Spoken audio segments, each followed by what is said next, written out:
Dieu ne répond pas aux voix étrangères, ni aux voix étrangères. Il répond à des voix qu'il connaît.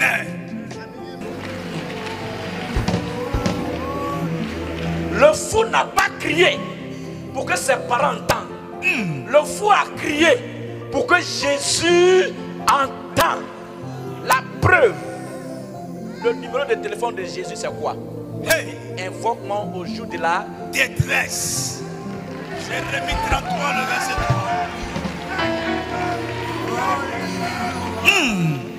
Il dit, invoque-moi au jour de ta détresse. Et je ferai quoi? Répondrai. Le fou était dans une situation de détresse. Il n'a pas crié à ses parents. Tu sais pourquoi ta situation tue? Parce que tu cries à ton patron. C'est vrai. Pourquoi ton problème tue? Parce que tu cries à ta mère. Tu sais pourquoi ta situation tue? Parce que tu cries à tes relations. Tes prières ne sont pas orientées vers Dieu, mais vers un homme qui a les moyens pour toi. Non, Seigneur, bénis-moi. Bénis mon frère, va me bénir. Écoute-moi bien. Le cri du fou n'était pas à l'endroit de ses frères. Il criait pour que Dieu entende. Est-ce que quelqu'un peut crier autrement? Ta manière de crier va opérer la délivrance. Yes. Dis à ton voisin, tu cries mal. Tu cries mal. Tu cries mal. Le fou ne criait pas pour que son papa qui est à Gadara vienne à son secours. Et il criait pour que celui qui a l'oreille au sujet des morts. Frère, le jour que Jésus allait à Béthanie et qu'il était devant le tombeau de Lazare, Lazare n'est pas le seul nom dans ce cimetière. Jamais. Il y avait beaucoup de Lazare qui étaient au rendez-vous. C'est vrai. Mais mon fils jumeau qui est là, yes. Il a son frère jumeau en France. Les deux ont la même voix. Mais à force de marcher avec eux, je sais distinguer les différents noms. Yes. Mais si tu n'as pas pour habitude de marcher avec eux, tu peux confondre la voix de David à celle de Jonathan. Yes. Mais laisse-moi te dire, il y a beaucoup de Lazare au tombeau. Mais le seul ami de Jésus qui s'appelle Lazare, il venait de Béthanie. Hey. Lorsque Jésus a crié, les autres Lazare se sont levés. Et celui de Béthanie a dit non, là c'est mon ami qui parle. Quand tu as pour habitude de parler, tu as pour habitude de prier, Dieu connaît ta voix. Yes.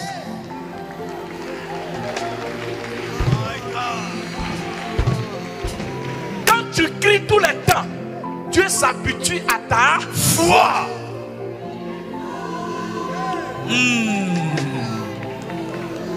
À force d'insister dans la prière, yes.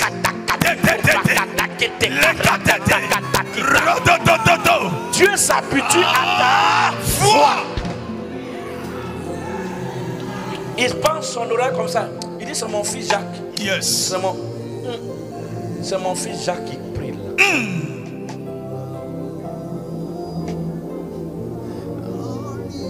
Lorsque Jésus dit Lazare, il s'est levé. Tous les Lazare voulaient se lever, mais toi tu étais sur la tête de ton ami. Et Lazare,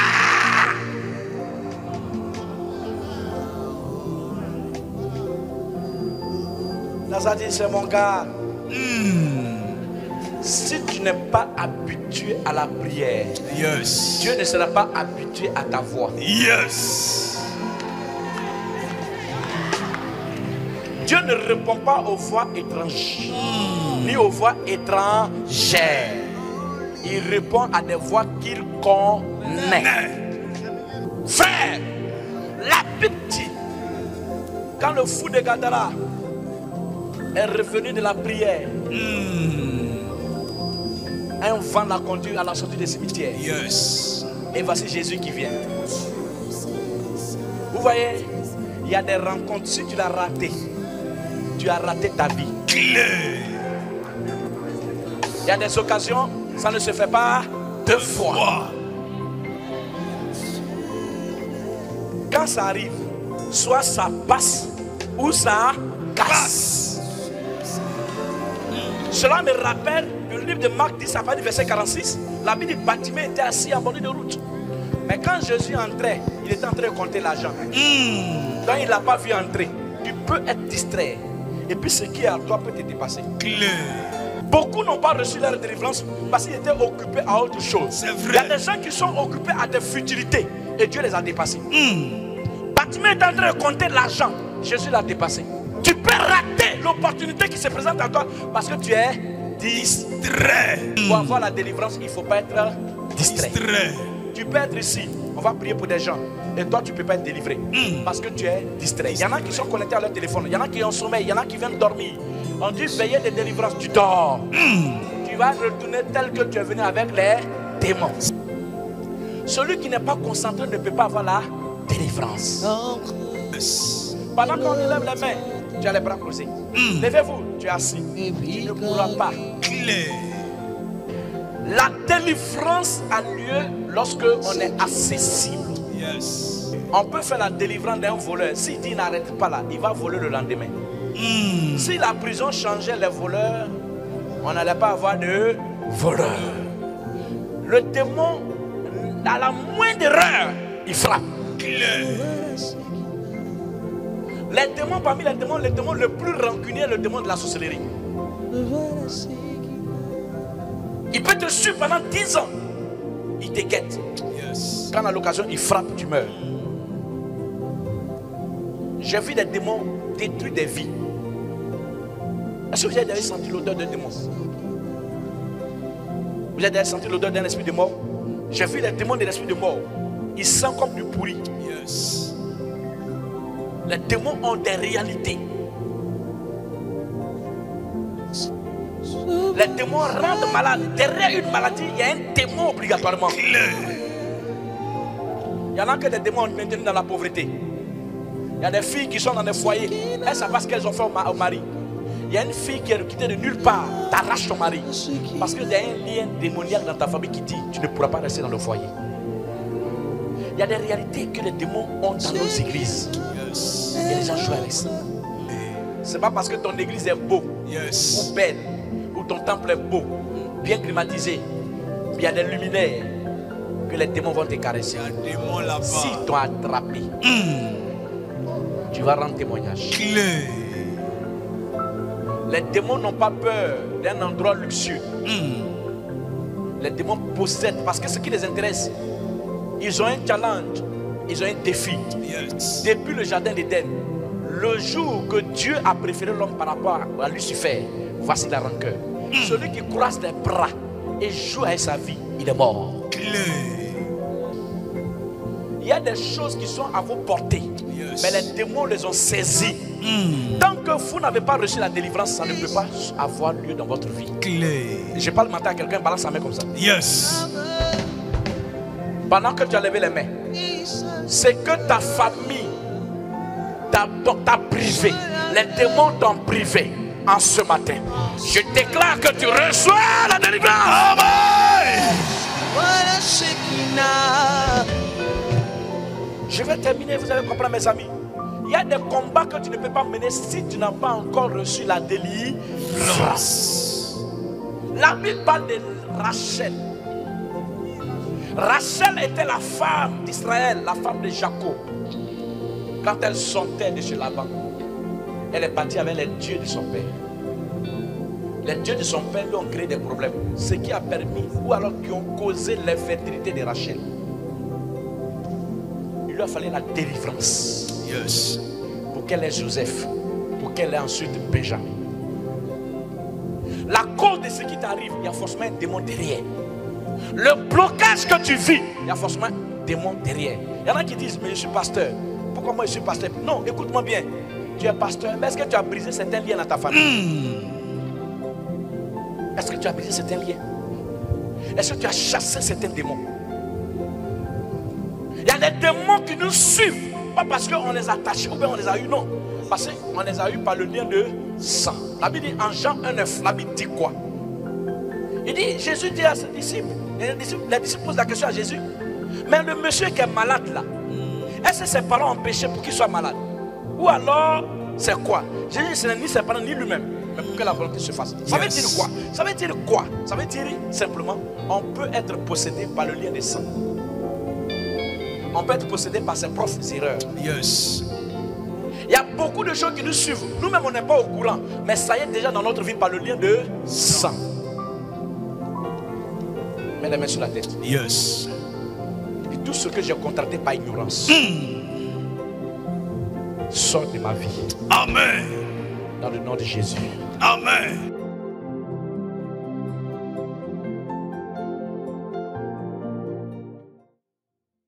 Il ouvre les écluses des cieux sur moi. Quand on parle des écluses, on parle d'une fenêtre céleste. On parle d'une porte dans les cieux. Ou on parle des portes dans les cieux. Pour avoir accès au ciel, il faut avoir cette ouverture céleste pour que soit ta prière monte. Ou alors tes demandes ou tes supplications montent en retour que Dieu fasse descendre ce que lui l'a te donné depuis là-haut. Et si les écluses sont fermées, que les portes des cieux sont fermées, toute prière que vous allez demander à l'Éternel ne pourront jamais être exaucées. En réalité, pourquoi toutes les prières ne sont pas exaucées? Parce qu'il y a des prières auxquelles les portes des cieux sont fermées. Ce n'est pas parce que tu pries ou tu jeûnes que le ciel est ouvert à toi. Alors il y a bénédiction lorsque le ciel s'ouvre, lorsqu'il y a un accès à Dieu. Ce ne sont pas toutes les paroles qui arrivent vers Dieu. Il y a des paroles qui sont codées, que la fenêtre connaît, que la porte des cieux connaît. Et quand ces portes restent fermées, il y a une voix qui est autorisée à les ouvrir. La prière est qu'une manière de taper à la porte. Mais si cette voix qui parle à Dieu n'est pas de la maison, est-ce que la porte peut s'ouvrir? Amen. C'est pourquoi toutes les prières qu'on fait vers le ciel ne montent pas nécessairement. Pour qu'une prière monte, il faut que les écluses des cieux puissent s'ouvrir. Ce n'est pas parce que tu pries que Dieu t'entend. Ce n'est pas parce que tu as élevé la voix vers Dieu qu'il a entendu ta voix. Et vous devez comprendre que le ciel a des fenêtres et des portes. Pour qu'elles s'ouvrent, il faut quelqu'un qui ait les clés. Si tu n'as pas la permission par ta voix, quoi que tu fasses, ta voix ne peut pas atteindre Dieu. Ici, plusieurs ont vu le ciel fermé, mais ils prient sans savoir que le ciel est fermé. Quand les écluses des cieux sont fermées sur toi, il est très difficile, à moins que tu sois un homme spirituel. Il y en a qui disent, mais moi je prie, mais je ne sais pas pourquoi Dieu ne m'écoute pas. Ton ciel est Fermé. Vous voyez, même quand les écluses des cieux sont fermées sur toi, la prière de l'homme de Dieu peut ne pas toucher le ciel pour toi. Parce que la voix, le nom qu'on prononce, le ciel ne veut pas entendre ce nom. Est-ce que vous savez que ton père ou ta mère peut ouvrir ou fermer ton ciel? Ton ami ne peut pas fermer, ta copine ne peut pas fermer, même pas ta femme, même ton mari, même tes enfants. Dans ces conditions-là, c'est celui qui est le supérieur qui ferme sur l'inférieur. Il y a deux entités qui peuvent fermer ton ciel. Yes. Ton père spirituel, ton guide spirituel, ton père ou ta mère. Ce sont ces deux personnes. Le ciel est obéissant. C'est pourquoi il ne faut pas offenser des gens qui t'ont engendré, soit engendrés biologiquement ou spirituellement. Ces deux entités ont reçu les clés pour fermer et ouvrir votre ciel. Par les écluses des cieux, il y a trois choses qui passent. La première des choses, c'est la bénédiction. La deuxième des choses, c'est la pluie. La troisième des choses, c'est la malédiction. Les écluses s'ouvrent pour faire tomber la pluie. Ça, c'est la première partie. Quand vous voyez les écluses s'ouvrir, c'est pour faire descendre la pluie. Donc, toutes les pluies là ne sont pas des malédictions. C'est grâce à la pluie que la terre respire. C'est grâce à la pluie que ce qui est dans le sol peut germer, pousser et grandir. Les écluses des cieux s'ouvrent pour déverser la bénédiction. Troisième point, les écluses des cieux s'ouvrent pour descendre la malédiction. Tu es là, tu as fait un homme de Dieu, lui, il a fait quoi? Qui t'a dit ça? Un homme de Dieu peut fermer ton ciel. Il faut faire attention. Il ne faut jamais avoir affaire à un homme de Dieu. Évite même tout problème avec un homme de Dieu. Il ne faut jamais créer des problèmes entre ton père et ta mère. Il faut éviter pour que cela n'arrive pas. Beaucoup aujourd'hui ont tendance à déshonorer leurs parents biologiques, leur maman, leur papa, et ils s'attendent que le ciel s'ouvre sur eux. Mais si le ciel de ta mère est fermé sur toi, c'est fini. Même ton pasteur n'a pas les clés. Le pasteur va parler en langue, ça ne va pas s'ouvrir. La seule personne qui peut ouvrir le ciel, c'est ta mère. Malheur pour toi si elle est décédée. C'est au cimetière, tu vas aller demander pardon. C'est pourquoi il faut éviter. Voici ceux qui ont les clés. Il faut les honorer, il faut les respecter, il faut leur donner de la valeur. Tant que ta maman est vivante, ce que tu peux faire, même si c'est une sorcière, fais ce que tu as fait. Ton père est vivant, même si c'est un sorcier, dis à ton voisin, c'est ma mission. C'est ma mission. C'est tout. Le reste là, Dieu va s'occuper de ça. C'est pourquoi vous allez voir que dans les 10 commandements, il dit honore ton père et ta mère afin que tes jours se prolongent. Quel est le mal qu'ils ont causé à Élie pour qu'il aille jusqu'à une colère de fermer le ciel sur tout un pays? La première erreur, c'est qu'ils ont commencé, tout le peuple a commencé à déshonorer Dieu et à adorer un Dieu étranger. La deuxième erreur, le roi lui-même est un criminel, tueur, méchant, mauvais et qui en voulait à la vie d'Élie et qui n'a jamais honoré les hommes de Dieu. La troisième erreur, c'est que quand on est chrétien, vous savez quoi? Lorsque tu ne connais plus la valeur d'un homme de Dieu, tu ne sais pas honorer un homme de Dieu, ton ciel se ferme simplement. Il y en a qui disent, c'est un homme de Dieu, Est-ce que c'est Dieu? Ah, dis à ton voisin, c'est là que les malheurs commencent. C'est là que les malheurs commencent. Homme des mains du roi parle au nom du roi. Celui qui parle à l'oreille du roi a le pouvoir de nuire ta vie. Parce que le roi n'est pas dans le peuple. Le roi écoute son homme qui est dans le peuple. Est-ce que toi tu sais où Dieu habite? Est-ce que tu sais où Dieu est? Est-ce que tu sais comment on parle à Dieu? Est-ce que tu sais comment on communique avec Dieu? Et tu sais à quel moment Dieu répond? Dis à ton voisin, fais attention. Fais attention. Un homme de Dieu qui a pour habitude de parler à Dieu, ses larmes, quand ça coule, Dieu prend sa défense, même quand il n'a pas raison. Méfie-toi. Lorsque ta mère, ta propre mère te dit, c'est à moi tu dis ça, c'est à moi tu parles comme ça. Elle n'a rien dit, mais son cœur a parlé. C'est pareil pour un homme de Dieu. Et c'est pourquoi il faut éviter de parler mal ou avoir un front contre un homme de Dieu, contre quelqu'un qui t'a mis au monde. Homme de Dieu, enlève D au milieu. Tu vois qu'il s'appelle homme Dieu. Celui qui parle au Dieu a le caractère de Dieu. Il faut comprendre ça comme ça. Vous allez dans un pays anglophone, pourquoi vous finissez par parler l'anglais? Celui qui parle la langue de Dieu connaît les anges, connaît la voix de Dieu. Et il sait comment interpréter les choses. C'est pourquoi la Bible dit ne touchez pas à mes oins. Dans la Bible, il y avait un homme qu'on appelait Saül. Saül en voulait à la vie de David. Et Saül voulait tuer David. Mais David a eu la possibilité de tuer Saül. La première fois, il n'a pas touché. La deuxième fois, il n'a pas touché. Il lui a donné des signes qu'il a vu, il pouvait le tuer. Il n'a pas eu assez à sa vie. Il a laissé. Mais il y a un autre qui est quitté de nulle part, qui était un étranger. Il est venu, il a tué Saül. Malgré que Saül se promenait avec une malédiction sur sa tête, l'étranger l'a tué. Qu'est-ce que David a dit? Il dit, qui es-tu pour porter main à un oint de Dieu? David a tué l'étranger qui a tué Saül. Pourtant Saül, Dieu l'a rejeté. Mais attention, même ceux que Dieu a rejetés sont encore plus dangereux que ceux que Dieu n'a pas rejetés. Vous allez regarder dans la Bible, même Caïn qui a tué son frère Abel, et Dieu a dit, il a rejeté Caïn, mais il dit, Caïn sera vengé 7 fois. Il dit, malheur à celui qui va toucher Caïn. Et c'est pourquoi les erreurs d'un homme de Dieu, ça ne te regarde pas. C'est lui et son Dieu. Tu n'es pas content, tu le quittes. Tu n'aimes pas son affaire, tu le quittes. Ça ne fait rien. Dis à ton voisin, le ciel est sensible. Le ciel est sensible. Frère, tu ne sais pas à quel moment ton ciel sera fermé. À quel moment le ciel sera fermé sur ta vie. Tu as déjà trop de problèmes pour avoir des problèmes avec un homme de Dieu. Nos combats que nous menons, pourquoi nous prions et nous ne sommes pas exaucés? Est-ce que Dieu est sourd? La Bible dit en Ésaïe 59, sa main n'est pas courte, ni son oreille trop dure pour nous entendre, ni la main courte pour nous sauver. Mais ce sont nos iniquités qui mettent la barrière entre nous et Dieu. Yes. Quelle est l'iniquité nous avons posée? Pourquoi on prie et on n'est pas exaucé? Pourquoi on élève la voix vers Dieu et on n'est pas exaucé? Est-ce qu'il n'y a pas de ratures dans notre vie? Est-ce qu'il n'y a pas de ratures dans notre comportement? Si tu veux faire 20 jours de jeûne, 30 jours de jeûne, mais si ta mère est bloquée, c'est fini. Si l'homme qui te guide spirituellement a mal, si tu veux, faut changer d'église. Tu as problème. La Bible dit, Myriam, la soeur de Moïse, il dit, si je dois vous parler là, c'est un rêve. Mais à Moïse, je lui parle bouche à bouche, oreille par oreille. Donc, dans la manière de collaborer de Dieu, il y a des étapes, il y a des dimensions. Toi, tu fais rêve, c'est juste. Tu as des paroles de connaissance, c'est juste. Mais il y a quelqu'un qui communique avec lui. Au moment où toi, tu vas dormir pour rêver là, lui, il a déjà en journée au moins eu un dialogue avec lui. Yes. Donc, tu ne peux pas avoir de confrontation avec lui. Non, Dieu me parle. Il te parle comment? Dieu sûr. On communique. Mais toi, c'est quand tu as sommeil que je me révèle à toi. Donc, dans des dimensions de servir Dieu, le fait que tu sois serviteur de Dieu ne fait pas de toi un égal à quelqu'un à qui Dieu parle. Yes. Et c'est pourquoi il faut faire attention dans l'œuvre du Seigneur. Je parle à tout le monde, tout comme un homme de Dieu. Un homme de Dieu simple est un homme dangereux. Un homme de Dieu humble est un homme dangereux. Le jour que son cœur se ferme, il faut chercher la clé. On ne joue pas avec les éclus des cieux. Beaucoup s'amusent avec cette histoire de Dieu là. On ne joue pas avec les éclus des cieux. J'ai compris une seule chose. On ne joue pas avec les écluses des cieux. Il y a beaucoup ici qui pensent que c'est le jeûne qui bénit. Mais les bénédictions, là, il y a des critères, il y a des principes. Il y a des gens qui n'ont jamais jeûné dans leur vie, mais ils sont plus bénis que toi qui es toujours dans le jeûne. Il y a des bouches qui sont amères, il y a des bouches qui sont autorisées. Il faut bien remarquer, ce genre de personnes, ils maudissent rarement. Mais si tu as maudit, ça t'atteint. Il faut te méfier à ces bouches-là. Élie dit, il ne pleuvra pas ici pendant 3 ans et demi. Sinon à ma parole. Il n'a pas parlé en langue. Il s'est arrêté et il a ordonné au ciel de se fermer. Il a fermé le ciel. Et le ciel s'est fermé pendant 3 ans et demi. Les gens commençaient à se plaindre. Les gens commençaient à s'inquiéter. Mais au départ, on croyait que c'était un amusement. Beaucoup même ont négligé la parole. Jusqu'à ce que le jour arrive, Akab comprenne que celui qui avait en face de lui était un prophète. Alors il a demandé au ciel de s'ouvrir. Et la Bible dit, le ciel s'est ouvert. Yes. Et la pluie a commencé à descendre à nouveau. Écoutez mon message, frère. Il y a des gens à qui Dieu a donné un mandat pour ouvrir et fermer ton ciel. Il faut éviter.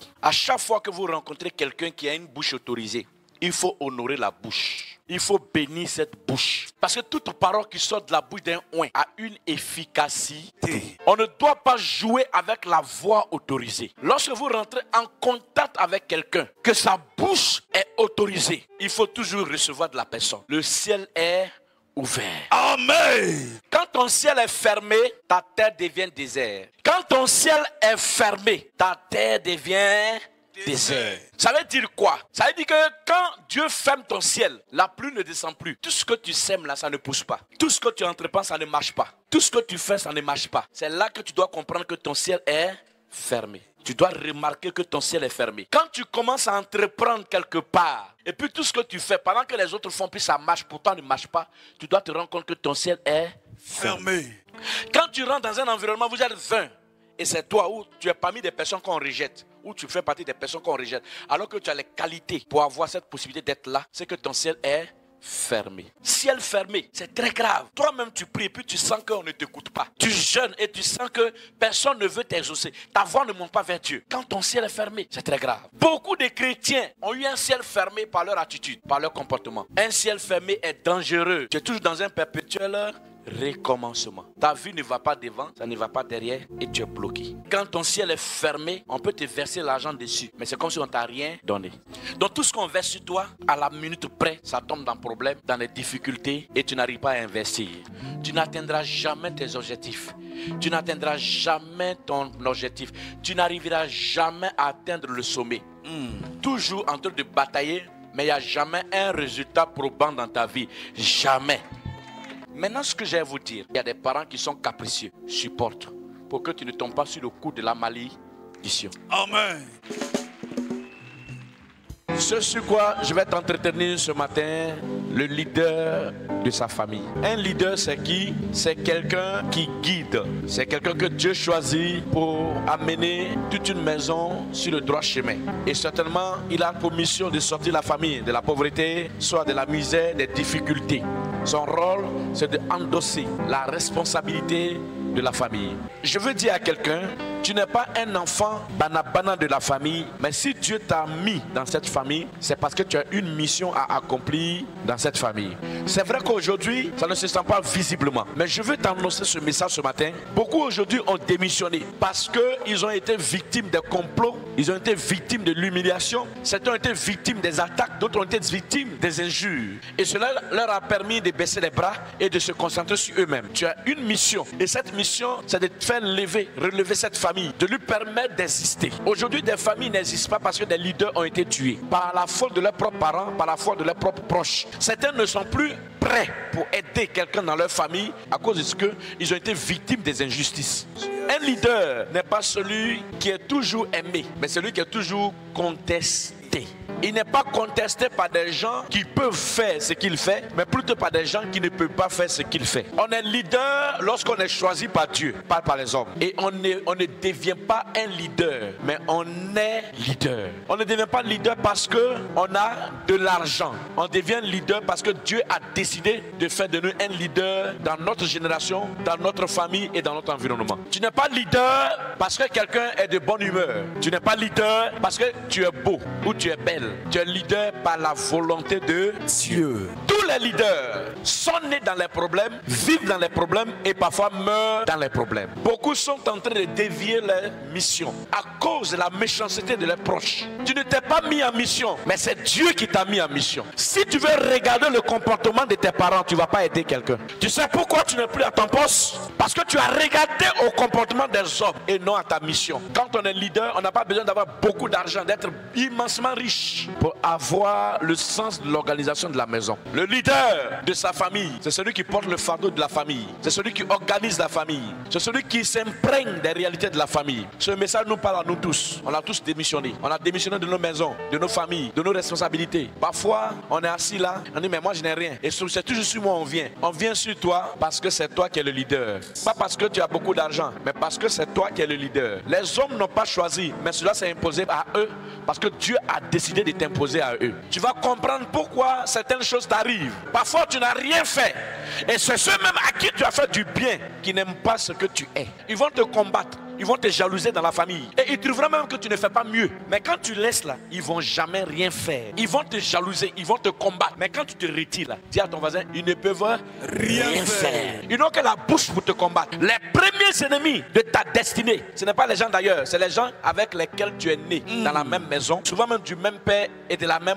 mère. Mais si tu veux écouter et regarder chacun d'eux, tu ne vas pas aider quelqu'un. Néhémie était en exil et les murailles de Jérusalem étaient en ruine. La ville était malheureuse. Rien n'allait, aucune administration. Personne n'a parlé. Et Néhémie s'est levé. Il a pris par devant lui-même pour aller reconstituer les murailles de Jérusalem. Il faut regarder dans ta famille. Il n'y a personne qui ne fait rien. Ils connaissent tous les mêmes réalités de la famille. Mais le jour que tu vas te lever pour réunir la famille, c'est en ce jour-là qu'ils vont trouver que tu es orgueilleux, que tu ne les respectes pas. Pourquoi tu les as dépassés? Tu n'as pas demandé leur avis. Pourquoi tu fais ça? C'est ce jour que tu verras leur vrai visage. La maison, on sait qu'il n'y a pas de travailleurs, il n'y a personne. Personne ne peut aider quelqu'un. Même une simple cotisation familiale, là, on a oublié de faire le tour. Souvent, mais ça ne rentre pas. Il y en a même qui sont assis, ils peuvent faire. Mais ça c'est sur leur argent. Le jour que tu donnes plus sur quelqu'un d'autre, il dira, il veut dire quoi? Il a l'argent quoi? C'est lui qui est riche. À chaque fois quand lui il a l'argent, il ne consulte pas quelqu'un. Pourtant, ils sont là. Écoute bien ce message-là. Si tu veux écouter la bouche des hommes, tu ne vas pas aider ta famille. Combien de personnes sont en pleurs quand leur famille ne va pas bien? Il y a des gens qui s'en foutent. Que tes enfants aient mangé ou soient à l'aise ou soient à l'aise. Le jour que tu les vas pleurer, c'est qu'ils sont au funérailles. Ils s'en foutent si la famille va bien. Vous savez, il y a beaucoup comme ça dont la famille est malheureuse. Mais ils ont tué des leaders comme ça qui devaient aider des familles. Par critique, par jalousie, par sorcellerie. Il y a des gens aujourd'hui, ils ont fui leur village. Ils ne peuvent plus aller au village. Parce qu'il y a des gens qui sont dans des villages, dans des familles et qui ne savent pas ce que c'est aimer un frère que Dieu a élevé. Ce que les autres cherchent là et qu'ils attendent de la part de Dieu. Quand ils ont ça, ils cherchent à tuer ça. Il y a des familles, même quand tu nais de cette famille, tu dis mais pourquoi je suis né dans cette famille même? Tu regrettes d'être né dans cette famille. Parce qu'il y a des gens qui ne savent pas ce qu'on appelle les jokers. Les personnes que Dieu envoie dans les familles. Il y en a qui ont reçu des personnes de valeur dans les familles. Mais ils ont préféré critiquer ces personnes, détruire les personnes, monter des complots contre ces personnes. Au final, ces personnes sont tombées. D'autres sont morts. Si tu veux regarder la bouche de l'homme, ils ne peuvent pas faire, mais ils vont détruire. Il y a des gens là, tu ne les aides pas, tu as eu problème. Tu les as aidés aussi, tu as eu problème. Parfois même, tu as l'impression que ce que tu fais là, ils ne sont jamais reconnaissants. Ce qui manque à nos familles, c'est la reconnaissance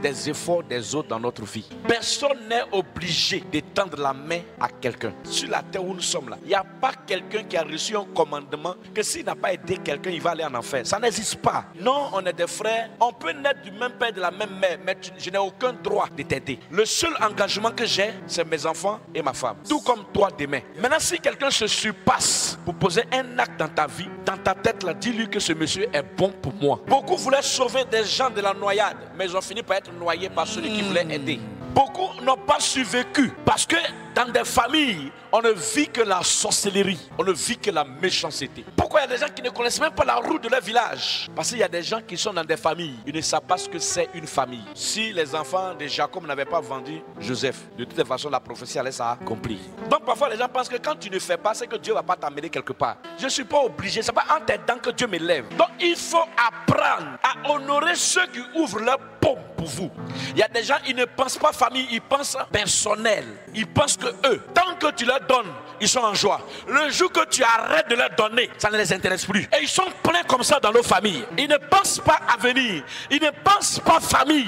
Le jour que tu arrêteras de leur donner, c'est ce jour qu'ils vont t'attaquer. Il y en a qui ne savent même pas que tendre un verre d'eau à quelqu'un, une seule journée seulement, c'est suffisant. Tu avais soif, non? Je t'ai donné l'eau à boire. Tu as crié. Tu as oublié. Pourquoi les familles ne sont pas fortes? Pourquoi il n'y a pas de géants dans des familles? Parce qu'on a des gens qui sont jaloux, aigris, méchants, sorciers dans nos familles, qui ne pensent qu'à eux. Et des gens qui sont des éternels insatisfaits. Tant que tu n'as pas encore enlevé ton cœur pour leur donner, ils ne seront jamais heureux. Tu dois donner toute ta fortune, tu dois t'oublier. Souvent même tu donnes tout ça et puis ils trouvent que tu n'as rien fait. C'est comme ça que nous fonctionnons dans nos familles africaines. Ce que tu fais pour l'intérêt commun là, tant que ça ne rentre pas directement dans sa poche, ça ne l'intéresse pas. Et s'il doit trouver des moyens pour te saboter, il va te saboter. Juste parce que les gens diront, il a échoué. Oui. J'ai vu des gens qui en voulaient à des gens et qui voulaient même juste C'est-à-dire qu'il s'en prend un poulet de 1500 francs pour aller faire fétiche et détruire quelqu'un qui gagne 6 millions. Tu vois qu'il n'a rien, mais il a l'argent des sacrifices. 500 francs du marabout, il a ça, juste pour détruire quelqu'un, parce que ce n'est pas lui. Je comprends beaucoup qui fuient leur famille, qui va rester parmi les sorciers. C'est toujours eux qui demandent. On ne te voit jamais au village.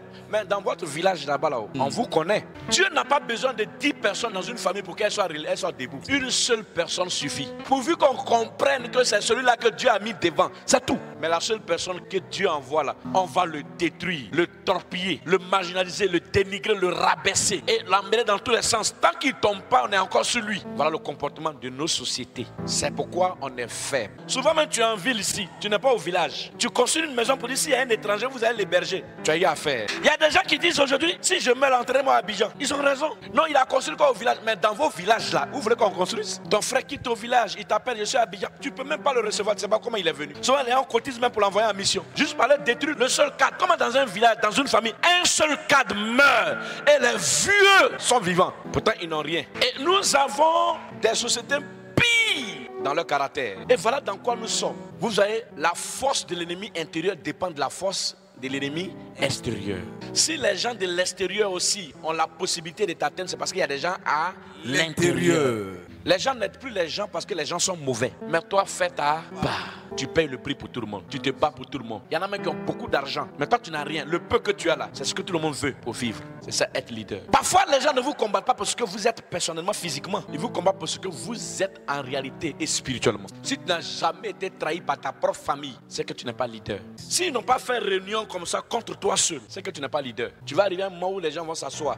Et puis c'est ton nom qui est au milieu de la cour. C'est ton nom qu'ils prennent pour faire réunion. Quand tu arrives à une telle dimension, ça veut dire que Dieu t'a littéralement choisi et il t'a établi. Il n'y a rien de tel. Là-bas, ils vont faire réunion. Ils vont dire bon, réunion, désiré. Ordre du jour, désiré. Divers, désiré. Mais on ne sait pas ce qu'il a fait. Chacun va parler. Woyo, woyo, woyo, woyo, woyo, woyo, woyo, woyo. Au final, ce que tu as fait, tu ne sais rien. Non, il est gonflé. Non, il est ceci. Non, il est orgueilleux. Il ne respecte pas les aînés. Il n'y a rien dans le fond. Il n'y a rien. Parce que Dieu a eu que à te choisir. C'est ça le problème. Mais j'ai remarqué une seule chose. Les hommes grands sont toujours combattus par leur propre famille. Et ça ne commence pas quand tu vieillis. Hein. Ça commence quand tu es toujours jeune. Tu grandis. Pouf, quand ils voient quelque chose de changeant, en même temps, ils se lèvent. Frères et sœurs, vous pouvez aider vos familles, mais soyez prudents. Aidez même ceux qui vous ont fait du mal. Continuez à leur tendre la main dans votre environnement. Continuez à aider. N'arrêtez pas d'aider. À chaque fois que les gens vont vous solliciter, il ne faut pas arrêter de faire du bien. Parce que tu ne sais pas un jour, quand tu seras faible, où le bonheur va quitter. Faites du bien quand vous pouvez à tous ceux que vous rencontrez. Un jour, dans votre moment de faiblesse, un va ressortir de nulle part et va vous tendre la main. C'était la fin de mon message.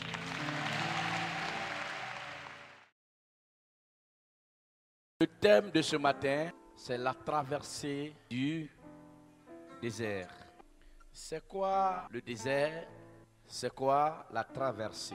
La traversée, c'est passer d'un chemin à un autre. Maintenant, je vais expliquer ce que c'est le désert. Le désert est un endroit pratiquement invivable. Toutes les conditions de vie ne sont pas réunies dans cet espace. La chaleur est immense. C'est un endroit où il n'y a ni arbre, ni herbe. Il n'y a pas de moyen d'habitation. Il n'y a pas aussi d'eau. S'il y a des eaux, ou il y a des endroits, ce sont des étangs, ou alors c'est un oasis. Et c'est des endroits invivables. Le désert représente une épreuve, un examen pour un fils de Dieu. Dieu symbolise le désert comme une épreuve.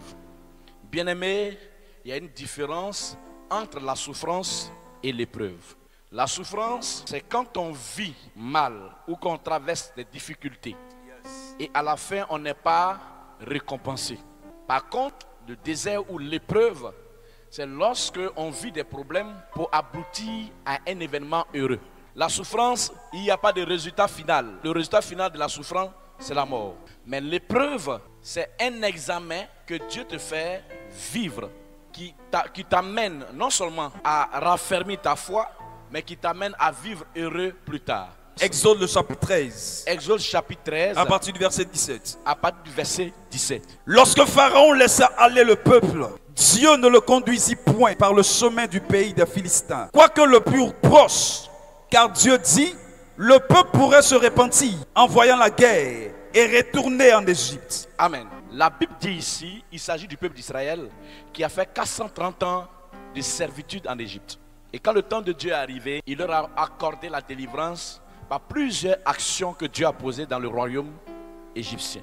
Et lorsque Dieu a délivré Israël, il y avait deux chemins qui mènent à leur destination. Il y a le chemin le plus court et il y a le chemin le plus long.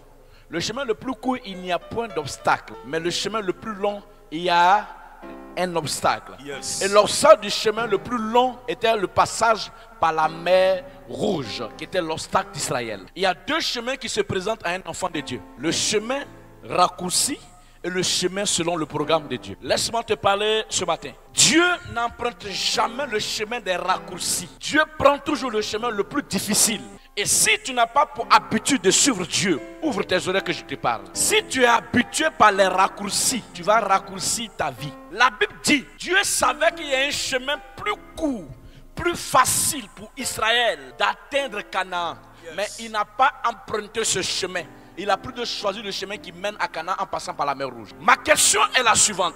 Pourquoi Dieu aurait choisi un chemin difficile au lieu d'un chemin facile? Question. Les gens disent, mais pourquoi je suis chrétien et je continue de souffrir? Mais la question est mal posée. Tu devais t'estimer heureux parce que Dieu t'a donné il t'a mis sur le bon chemin. Beaucoup ont écourté leur vie en empruntant le chemin raccourci. C'est vrai. Parce qu'ils n'ont pas voulu suivre la volonté de Dieu. Israël a traversé la mer Rouge. Mais pourquoi Dieu a présenté le chemin long? Parce qu'il s'est dit, pendant que le chemin est long, la repentance se fait.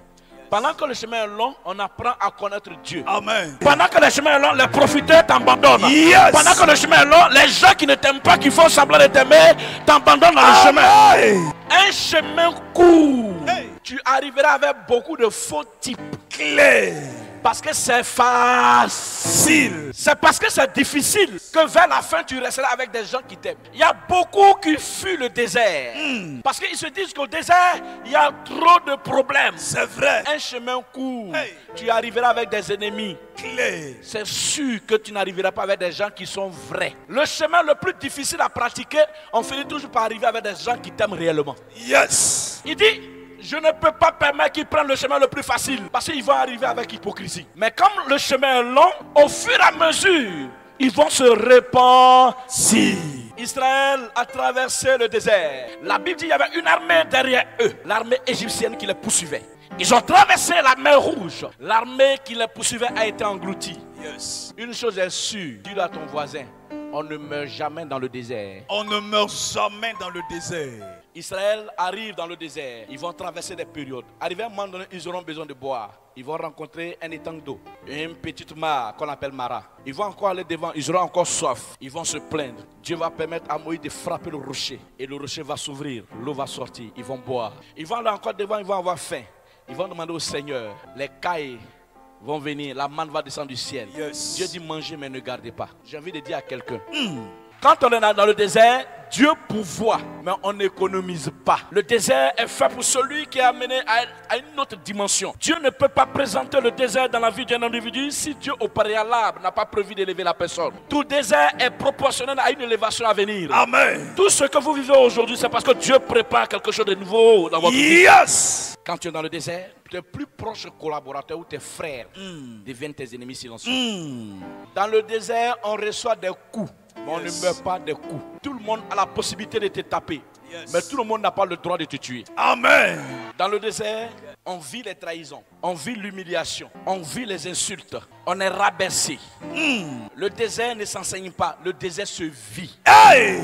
Il n'y a jamais de professeur qui enseigne le désert. Et il n'y a pas d'expérience dans le désert. Dans le désert, il y a plusieurs chemins. Yes. Et chaque homme vit à sa façon son désert. Ce n'est pas parce que tu as vécu à quelqu'un qui a vécu des problèmes, qui peut t'enseigner les problèmes. Dans le désert, chacun a son expérience personnelle. Ce que je vis, ce n'est pas la même chose que l'autre pourra vivre. Jamais. Il n'y a pas un professeur qui enseigne le désert. Maintenant, écoutez frère, le désert est le meilleur endroit d'évaluation, de formation, de consolidation. Celui qui n'a jamais vécu un désert ne peut pas vivre un avenir meilleur. La plupart des géants, des hommes forts que vous connaissez aujourd'hui ont traversé un désert. Hey. Laissez-moi vous dire que Jésus ne lève personne sans au préalable l'avoir formé dans le secret. C'est vrai. Lorsque Dieu veut t'élever, il te fait passer par des problèmes que tu ne pourrais jamais imaginer. Le désert est fait pour construire le Fils de Dieu, pour renforcer la foi du Fils de Dieu. Amen. Celui qui fuit dans le désert n'est pas appelé à être un fils, un guerrier de l'évangile. Hey. Ne fuis pas ton désert. Amen. Tout désert construit, tout désert bâti. Aujourd'hui, tu n'as personne pour te secourir. C'est vrai. Tu n'as personne pour t'aider. Hey. Tu as l'impression que tu n'as pas de parents, tu n'as pas de frères ni de sœurs. Parfois même, ce sont les proches qui te tournent le dos. C'est parce que tu es dans un désert. Dans le désert, on n'a que seul Dieu. Amen. C'est pourquoi David dit dans le psaume 23, quand je marche dans la vallée de l'homme de la mort, je ne crains aucun mal, car tu es avec moi. David n'a pas dit car mes frères sont avec moi. Amen. David n'a pas dit car mes relations sont avec moi. David n'a pas dit car mes amis sont avec moi. Hey. David n'a pas dit car mes collègues sont avec moi. Hey. Parce qu'auprès de David, dans un désert, il n'y a pas un accompagnateur, il n'y a pas un frère, il n'y a pas un ami, il n'y a pas une relation, il n'y a pas un frère, il n'y a que Dieu seul dans le désert. Amen. Si tu as remarqué que tu es dans un désert, et puis les gens t'aident, c'est que tu n'es pas dans un désert. Mais le jour où les gens diront, merde, on ne veut plus, débrouille-toi seul, vas-y, on ne fera plus rien pour toi. Sache que ce jour-là, Dieu vient de commencer son œuvre. Yes. Dieu vient de bâtir quelque chose. Amen. Dieu vient de démarrer dans ta vie. Amen. C'est là que tu sauras que Dieu a commencé. Amen. Chaque fois que les hommes vont te soutenir, sache que Dieu est loin. Yes. Parce que la Bible dit, là où la main de l'homme s'arrête, Hey. c'est là celle de Dieu commence. Le désert, ce n'est pas un lieu d'amitié, c'est un lieu de connexion à Dieu.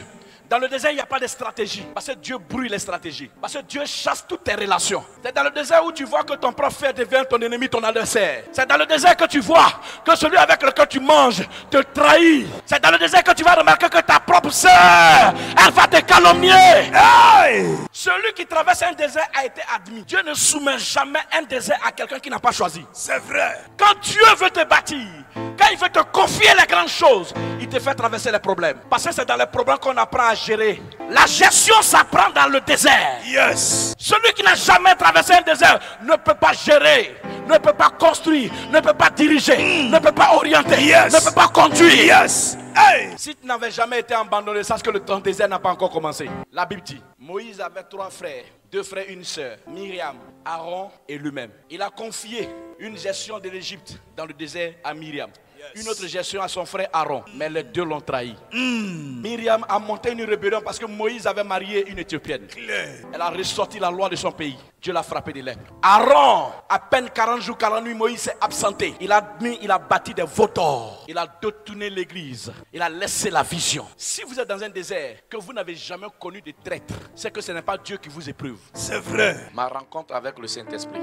Écoutez, mes amis, si tu as rencontré le Saint-Esprit et que tu es encore toujours la même personne que tu étais autrefois et rien n'a changé en toi, c'est que tu n'as pas encore rencontré le Saint-Esprit. D'abord, la première des choses que le Saint-Esprit opère dans la vie d'un homme après sa rencontre, c'est le changement. Le changement physique, spirituel que tu vas vivre, tu vas avoir le regret du tort que tu fais aux autres. Il y a des gens qui sont dans la maison de Dieu qui continuent de faire du tort aux autres. On peut avoir accepté Jésus, mais tant qu'on n'a pas encore rencontré le Saint-Esprit, on n'a pas de changement en soi. La délivrance viendra, ou alors le changement viendra quand tu feras la rencontre avec le Saint-Esprit. Pose-toi la question, depuis que j'ai accepté Jésus, qu'est-ce qui a changé en moi? Est-ce que je suis la personne que j'étais autrefois, ou alors j'ai été changé, je suis devenu une nouvelle créature? Parce que c'est par là qu'on remarque que tu as rencontré le Saint-Esprit. Ce n'est pas parce que tu parles en langue que tu as réellement rencontré Dieu. Mais la remarque se fait à partir où toi-même, tu n'arrives plus à faire du mal aux gens, où tu regrettes quand tu fais du mal, où tu refuses de faire du mal. C'est là qu'on sait que tu as rencontré le Saint-Esprit. La Bible parle de Saul de Tarse. Et cet homme était cruel et méchant. Et il persécutait les chrétiens. Il tuait les chrétiens. Pourquoi? Parce que pour lui,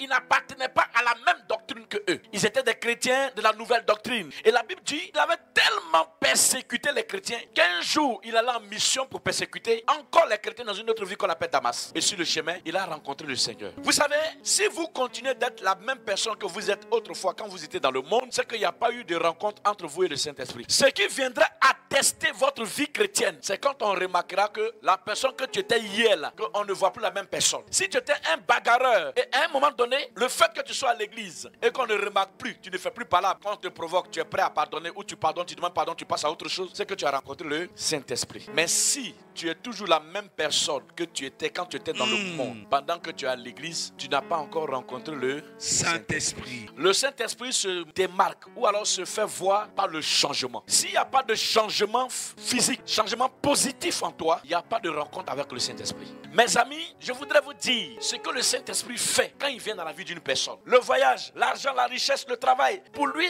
c'est obligatoire. Mais la première des choses qu'il fera en toi, c'est de changer ton cœur. Si ton cœur est encore mauvais, si tu ne penses jamais du bien des autres et que tu demeures toujours la même personne que tu as été autrefois, si tu es encore égoïste, tu penses à toi seul, c'est qu'il n'y a pas encore de changement. Si tu es encore arrogant que tu étais autrefois, c'est qu'il n'y a pas de changement en toi. Le Saint-Esprit vient pour nous changer, pour que nous soyons agréables aux yeux de l'Éternel. Frère, il y a des gens qui sont dans la maison de Dieu, mais ils n'ont pas peur de faire du mal. Et à chaque fois, on les retrouve dans ce qu'ils étaient autrefois avant de venir à Jésus. Le Saint-Esprit ne fait pas tomber seulement. Quand tu tombes, que tu te relèves, qui tu deviens? La première des choses que le chrétien dit, mais moi je gagne quoi même? Depuis que je vais à l'église, ma vie n'a jamais changé. Mais tu dis pas aussi pourquoi ton caractère n'a pas changé. La première des choses que toi te poses question, est-ce que mon caractère a changé? Avant de dire, est-ce que ma vie a changé? Parce que Dieu ne donne pas seulement que des richesses. Toi, tant que Dieu t'a pas encore donné ce qui n'est pas là, alors qu'il est là, c'est parce que toi-même tu refuses qu'il change ton cœur, qu'il change ta manière de penser. Il y en a qui continuent de parler très mal. Quand le Saint-Esprit te remonte, tu quittes la corruption. Mais tu es en Jésus, tu es corrompu. Tu es en Jésus,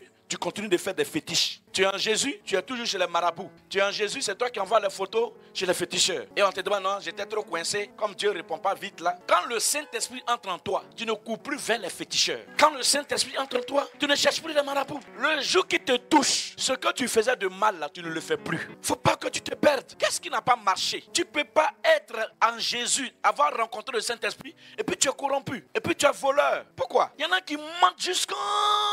Il te regarde dans les yeux et il te ment. Et il n'a pas peur de te mentir. Tu l'attrapes et dis, ça fait quoi? Ça fait quoi? Qui n'a jamais menti? Comment qui n'a jamais menti? Tu viens de mentir et ce n'est pas bon. Quand le Saint-Esprit te rencontre, la première des choses qu'il fait, il te change d'abord. Amen. S'il n'y a pas de changement en toi, frère, ne te plains pas de ce que tu n'as rien reçu de lui. Il y en a qui disent, j'ai duré dans l'église, j'ai payé mes offrandes, j'ai payé mes dîmes, j'ai fait tout. Mais ma vie n'a jamais changé. Arrête ça. Est-ce que toi-même là, tu as demandé à Dieu de te changer? Tu es colérique, tu es nerveux. Dieu t'a pas changé. Le palabreux que tu es, ou la palabreuse que tu étais autrefois là, depuis que tu as accepté Jésus, rien n'a changé. Tu es toujours la même personne. Tu fais palabre, tu insultes tout le monde. Au quartier, on continue toujours d'avoir peur de toi. Quand Jésus te rencontre, il t'enlève les mauvais comportements. Tu ne peux pas appartenir à Jésus et puis tu n'es pas quelqu'un de fréquentable. Non. La Bible dit Saul de Tarse n'a plus jamais persécuté l'église. Moi je suis étonné, c'est dans l'église je vois des complots. Si tu veux voir l'homme méchant là, c'est dans l'église. Un homme de Dieu qui dit avoir reçu le Saint-Esprit et qui est là, qui complote pour que l'autre tombe. Une chrétienne qui dit avoir reçu le Saint-Esprit mais qui n'est pas content que l'autre soit heureux et qui est dans les calomnies, dans les dénigrements, dans les accusations. Tu gagnes quoi? Si réellement le Saint-Esprit t'a affranchi, tu dois avoir véritablement le changement dans ton cœur. Et il y a des gens qui ne donnent même pas envie d'aller à l'église. Mais quand tu les vois transpirer à l'église,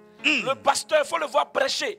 Tu te diras, voici un ange, voici un homme de Dieu. Et tout aujourd'hui, tous les messages que les hommes de Dieu prêchent, c'est des messages visés. Les messages qui parlent la vie des autres. Souvent, ils mènent les enquêtes pour prêcher. Tu n'es pas un homme de Dieu. Le peuple qui est en face de toi ne se nourrit pas des enquêtes. Le peuple qui est là, ils veulent écouter la parole de Dieu. Amen. Il y en a même qui envoient leurs fils spirituels dans les églises, leurs protocoles cachés. Et ils s'asseyent dans les veillées ou dans les églises pour voir comment l'autre fonctionne. Et ils rapportent, c'est ce qu'ils prennent pour faire prédication. Tu n'as pas reçu le Saint-Esprit.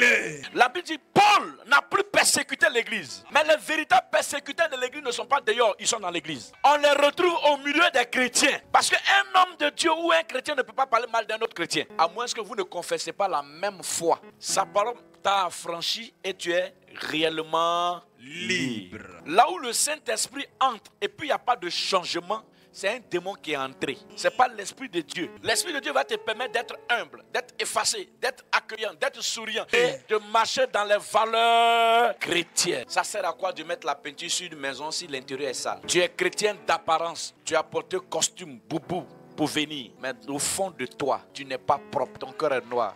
Ton cœur est sale. Et la Bible dit, Dieu dit, je ne regarde pas à l'apparence, mais je regarde à l'intérieur, au cœur. Marc 7, verset 21 dit, ce n'est pas ce que nous mangeons qui nous souille, c'est ce qui sort de nous. Car c'est du cœur de l'homme sort des mauvaises pensées, les mauvaises choses. Le chrétien, ce n'est pas le vêtement. Le chrétien, ce n'est pas le foulard. Quelqu'un peut mettre des mèches et puis ça tombe sur son dos. Mais si son cœur est pur, c'est lui qui est enfant de Dieu. Nous sommes des chrétiens de façade, des pasteurs de façade. Tout ce qu'on sait faire, c'est de critiquer, dénigrer, parler mal. C'est de dire que l'autre n'est pas bon, c'est moi qui suis bon. En fait, on voit la politique dans l'église et non l'évangile. Aide-moi à détester. Division pour régner. Ce n'est pas l'église, ce n'est pas l'évangile. Amen. Chrétien, écoutez-moi bien. Si tu es enfant de Dieu, cela doit se sentir par le changement de ton cœur. Si ton cœur n'est pas bon, nous devons demander à Dieu de nous transformer. Souvent, quand tu sens que tu es en train de revenir dans ta mauvaise attitude, dis à Dieu, aide-moi. Demande à l'Éternel, Seigneur, ramène-moi sur ton chemin. Amen. Parce qu'il peut arriver que tu dévies. Il peut arriver que ton cœur chaville. Dis toujours à Dieu, je suis faible, aide-moi à revenir sur ton chemin. Il ne faut pas te plaire dans ce que tu fais. Vous savez, l'homme le plus hypocrite, c'est le chrétien. Les chrétiens d'aujourd'hui, on les appelle les chrétiens Judas. Leur adoration là, tu as l'impression que c'est vraiment l'homme converti qui est là. Mais à l'intérieur de c'est la méchanceté. Et ils ne se rendent pas compte parce qu'ils sont à la perdition. Et ce sont des gens de personnes là qui peuvent perdre bon nombre de personnes. Parce que tu le vois zélé à l'église. Tu ne peux pas t'imaginer qu'ils peuvent faire des mauvaises choses. Apprenez à demander à Dieu de vous changer. Appartenir à l'église, ça ne suffit pas. Mais être dans l'église et changer, c'est ce que Dieu nous demande. Qui es-tu en dehors de l'église? Que fais-tu? Où entres-tu? Pendant qu'on est assis ici, il y en a qui ont leur ceinture de sécurité. Ils ont déposé avant de venir. Il y en a qui ont les canaries. Il dit non, je fais les deux. Comment tu fais les deux? Dis à ton voisin, pourquoi tu fais les deux? Pourquoi tu fais les deux? Tu es à l'église, mais tu as un comportement de féticheur. Tu es à l'église, mais tu as un comportement de marabout. Ce qui n'est pas venu à toi n'est pas à toi. Il ne faut jamais rien forcer. Ce n'est pas parce que quelqu'un ne t'aime pas. En tant que chrétien, toi, tu vas le mettre ton âme devant le diable. C'est sa vie. Ta vie se limite à sa vie. La meilleure des choses que le chrétien peut vivre, c'est le changement. Nous ne changeons pas pour plaire au pasteur. Nous ne changeons pas pour plaire à l'église. Nous ne changeons pas pour plaire à notre mari. Nous ne changeons pas pour plaire à nos femmes. Nous changeons pour plaire à Dieu. Moi, je disais que si Jésus ne venait pas fétiche, il n'allait pas me gagner. Pourquoi? Parce que moi, j'oublie. C'est-à-dire, où tu as porté à minuit et puis bon, j'ai sommeil, j'ai oublié, j'ai pas porté. C'est que j'ai mourir. Tu vois, non? Donc, il y a des choses que moi, je ne peux pas prendre comme tout le temps. Inutile, quoi. Mais pourquoi vous mettez la pression? Et le problème, c'est que la plupart des chrétiens ne savent pas que Jésus est puissant. Oui, ils sont à l'église. Ils savent que Jésus opère. Mais ils ne savent pas que Jésus est puissant au point même qu'il n'y a pas une puissance au-delà de la puissance de Jésus. Parce que si tu sais ça, Hey! tu ne peux jamais aller devant le diable. Jamais! Tu vas au marché, on n'achète pas ta marchandise, tu mets quelque chose en terre. Pourquoi on achète ta marchandise? Est-ce que tu sais que tu es en train de vendre ton âme au diable? Si ta marchandise ne marche pas, tu n'as pas besoin de mettre quelque chose sur ta table. Quelque chose qu'on n'achète pas là, ça n'a pas marché, ça n'a pas marché. Vous êtes à l'église et vous ne marchez pas comme les enfants de Dieu. Vous êtes à l'église et vous vous comportez très mal. Écoute-moi bien, la mort ne doit pas nous effrayer. La seule chose qui doit nous effrayer, c'est l'enfer. Où je serai? Avec qui irait Jésus ou le vilain démon là? C'est pourquoi, pendant que tu es vivant, toi qui m'entends, demande au Saint-Esprit de changer ton cœur, de changer ta manière de marcher, ta manière de voir. Tu ne peux pas être chrétienne et puis avoir de mauvaises pensées. Il y a des gens là, ils ont des mauvaises pensées. Ils ne pensent pas bien. Mes amis, Jésus donne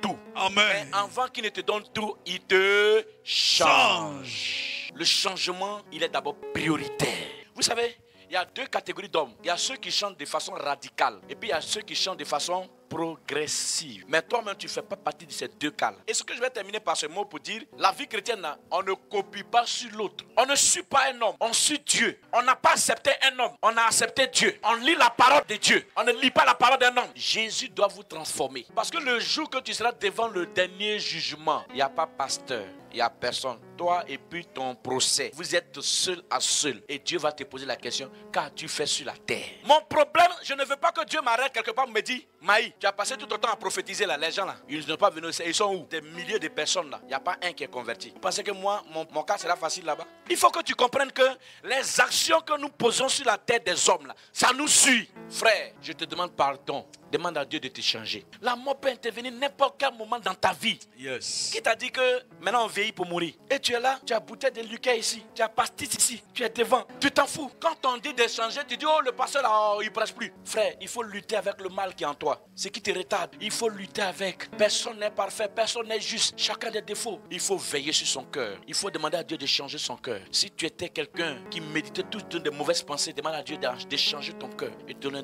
un cœur pur, un cœur saint, un cœur parfait, un cœur agréable. C'est en cela que Dieu se retrouvera auprès de toi. Le Saint-Esprit, il est réel. Appelez-le dans votre cœur. Regardons ensemble dans la bonne direction. Même si tu ne sais pas lire ce qu'on te dit, retiens ça. C'est important. Ceci est la fin de mon message.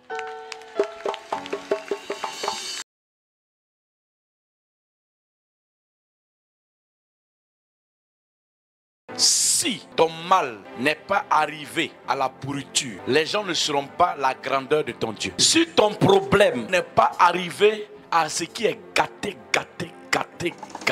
les gens ne sauront pas que ton Dieu est grand. C'est quand ton problème est gâté, pourri, et que Dieu agit. C'est en ce moment qu'il dit vraiment, son Dieu est vivant. La Bible dit, Lazare était l'ami de Jésus. Mais Jésus a laissé mourir Lazare. Mais pourtant, Jésus savait que Lazare était malade. Si Dieu te visite pendant que tu es malade, les gens diront les médecins peuvent le faire. Les médecins peuvent guérir n'importe quelle maladie, mais ils ne peuvent pas ressusciter mort. Quand Dieu t'observe, pendant que tu as des problèmes, c'est parce qu'il veut que ça exagère. Un problème qui n'a pas exagéré ne verra pas un Dieu qui exagère. C'est parce que ton problème exagère que Dieu va exagérer dans la solution de ton problème. Ce qui n'est pas grave, il n'y a pas Dieu là-bas. C'est parce que ton problème s'aggrave que Dieu va se lever. Parce que la Bible dit là où la main de l'homme s'arrête, c'est là celle de Dieu commence. Pourquoi Dieu attend que la main de l'homme s'arrête d'abord avant de commencer? Si ton problème n'est pas encore pourri, tu ne verras pas Jésus. Je veux dire à quelqu'un, c'est l'odeur du cadavre de Lazare qui a amené Jésus au tombeau. Quand quelque chose est pourri dans ta maison, que tu ne sais même pas ce qui est mort dans ta maison, à quel endroit c'est mort, l'odeur de la pourriture t'amène à la direction du cadavre. Ce qui est pourri va appeler Jésus dans ta vie.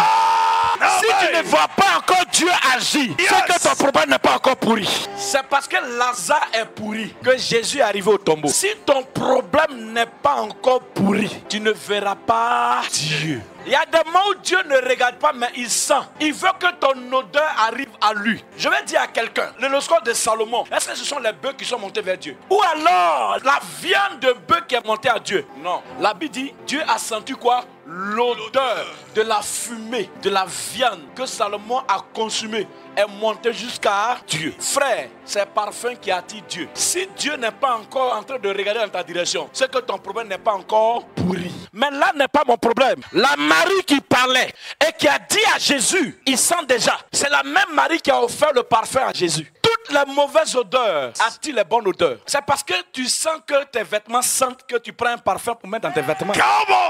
S'il n'y a pas de mauvaise odeur, il ne peut pas avoir une bonne odeur. C'est parce que ton problème est arrivé que Dieu veut intervenir. La Bible dit, Lazare était où? Dans le tombeau. Et Jésus dit, ôtez la pierre. Elle dit, il sent déjà. Qu'est-ce que Jésus a dit? Jésus lui dit, Jésus dit, ne t'ai-je pas dit? Je t'ai pas dit. Si tu crois, si tu as cru, tu verras la gloire de Dieu. La gloire de Dieu. Ils ôtèrent donc la pierre. Écoute-moi bien, frère, l'action de la gloire est manifeste par la clé de la foi. Le résultat qui intervient dans ce que vous recherchez est la manifestation de votre foi. Mais ce jour, heureusement, Jésus n'avait pas besoin de la foi de Marie, ni de Marthe. Dans des miracles là, Jésus n'a pas besoin de ta foi. Lazare est l'ami de Jésus, mais Lazare est le frère de Marthe et de Marie. Entre les deux qui avaient besoin de manifester la foi, de voir leur frère ressusciter. Ce sont ses soeurs. Mais ce jour-là, Jésus n'a pas eu besoin de la foi de ses soeurs. Parfois, tu penses que les miracles que Dieu doit opérer dans ta vie dépendent de ta foi. Il y a des choses qu'il fait en fonction de toi, ta foi. Mais il y a des choses qu'il n'entend pas. Il fait en fonction de lui, sa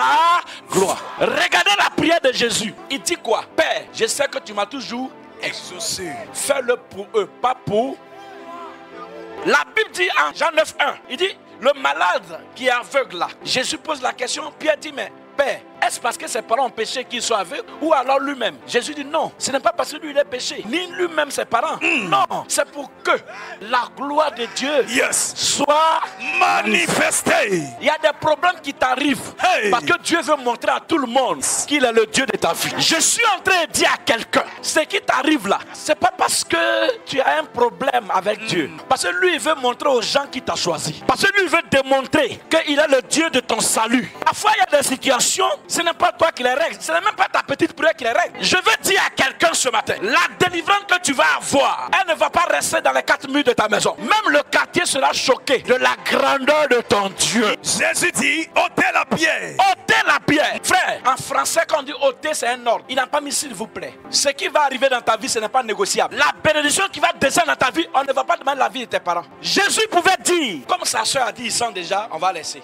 Aucune conséquence ne peut être une entrave à ce que Dieu veut faire. La propre soeur de Lazare dit ça n'a pas empêché Dieu de faire ce qu'il veut. Quelqu'un qui pouvait même arrêter Jésus dans l'opération, c'est sa soeur. Il dit il sent. Qu'est-ce que les gens vont dire sur ta vie qui va empêcher Dieu d'agir? Frère, ils n'ont qu'à te critiquer, ils n'ont qu'à te calomnier, ils n'ont qu'à parler mal de toi, ils n'ont qu'à dire ce qu'ils veulent. Leur bouche n'est pas la clé de Dieu. La bouche de la sœur de Lazare n'a pas empêché Jésus de ressusciter Lazare. Elle a parlé mal de son frère. Quand on dit à quelqu'un il sent, c'est pas un compliment. Hein. Dis à ton frère, c'est injure. C'est injure. Seulement parce que quelqu'un te critique que Dieu ne va pas faire ce qu'il veut. Qu'il t'aime, qu'il ne t'aime pas, qu'il parle bien, qu'il ne parle pas bien, qu'il parle mal, qu'il ne parle pas mal. Dis à ton voisin, c'est leur affaire. C'est leur affaire. Que les gens te dénigrent, qu'ils ne te dénigrent pas. Ils t'apprécient, qu'ils ne t'apprécient pas. Dis, c'est leur affaire. C'est leur affaire. Ce que Dieu veut faire là, Yes. c'est pas parce que quelqu'un a bien parlé que Dieu va faire. Hey. Ou alors quelqu'un a mal parlé que Dieu ne va pas faire. Yes. Que quelqu'un parle mal ou pas, c'est son affaire. Affaire. Parfois tu marches avec quelqu'un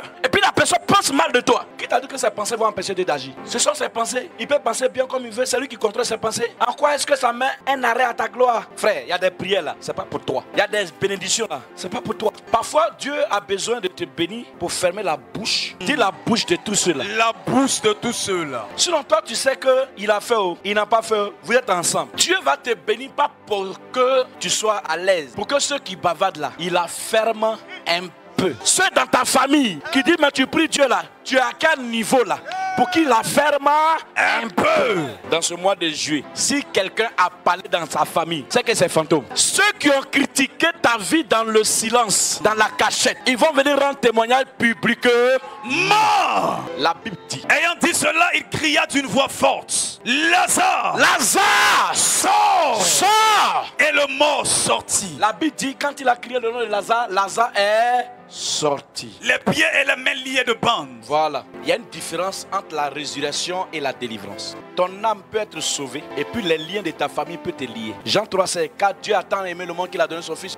Quiconque croit en lui ne périsse point, mais qu'il ait la vie éternelle. C'est tout. Celui qui croit en Jésus comme son Seigneur et Sauveur, il a la vie éternelle. Mais ça n'exclut pas les liens. Lazare a été sauvé de la mort, mais il y avait des bandes sur son corps. Il y en a qui disent, mais quand on est chrétien là, on ne peut plus avoir des démons. Qui vous a dit ça? C'est là même qui t'attaque. Pourquoi Lazare sort du tombeau avec des bandes? Parce que la résurrection appartient à Dieu et la délivrance appartient aux hommes. Jésus sauve, mais il a donné le pouvoir aux hommes de faire la délivrance. La Bible dit quand Lazare est sorti, ils lui ont dit déliez-le. À qui il parle? Il parle à ses disciples. Parce que Lazare est sorti, le corps en bande, le visage bandé. Il ne voyait pas, il marchait. On peut avoir le salut et être possédé. La délivrance, elle s'adresse à qui? Nous sommes dans un corps humain. Dieu sauve l'âme et l'âme est en train de balader, se promener. Mais l'âme est dans le sang. Or, les liens de famille sont liés au sang. Si Jésus n'avait pas dit à Lazare ou alors aux gens de délier Lazare, d'enlever les bandes qui sont sur son corps, Lazare était revenu en vie, mais il allait toujours être lié.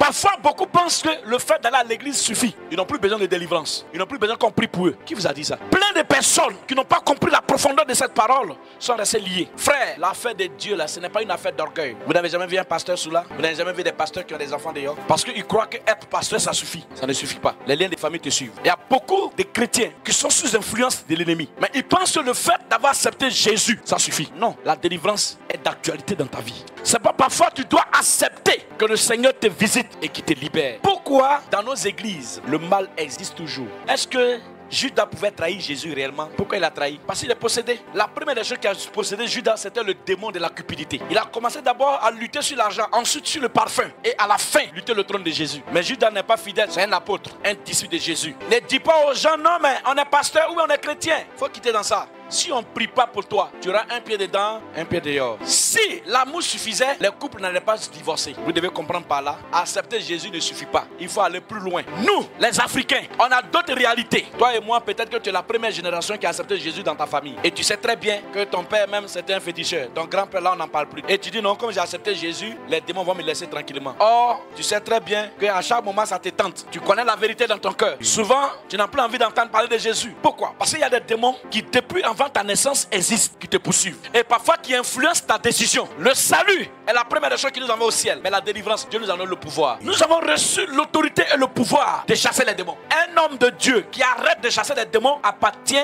à une loge mystique. À lui de choisir à quelle loge il appartient. Écoutez-moi, frère. Jésus dit déliez-le. Mais ma question que je dois poser, viens. Tu as ressuscité quelqu'un. Mais normalement, il devait venir sans les bandes. Mais pourquoi il soit avec les bandes? Donc la résurrection est différente de la délivrance. C'est la même personne qui ressuscite, c'est la même personne qui apporte la délivrance. Et la résurrection et la délivrance sont deux choses différentes. Ce que vous devez comprendre, c'est que tant que vous ne recevez pas une délivrance en vous, votre vie chrétienne ne sera jamais stable. Tant que vous ne recevez pas une délivrance totale dans votre âme, vous allez vaciller dans votre marche avec Jésus. Vous allez vivre une vie chrétienne difficile. Et il vous sera très difficile d'avoir une vie assez stable. Frères et sœurs, la délivrance est importante.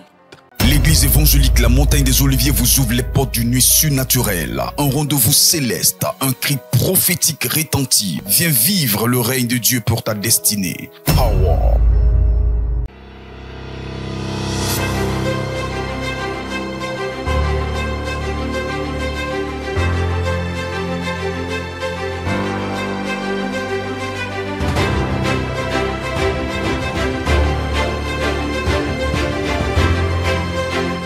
La Bible déclare, cette femme vient auprès de Jésus avec le vase plein de parfums de nard. Qu'est-ce qu'elle fait? Elle casse le vase, elle brise le vase. Donc c'était donc une manière pour elle de renoncer à son passé. Il n'y avait plus de crainte entre elle et Jésus. Il n'y avait plus de questions entre elle et Jésus. Il n'y avait plus de peur entre elle et Jésus. Donc elle sort de sa nature pécheresse et entre dans la lumière.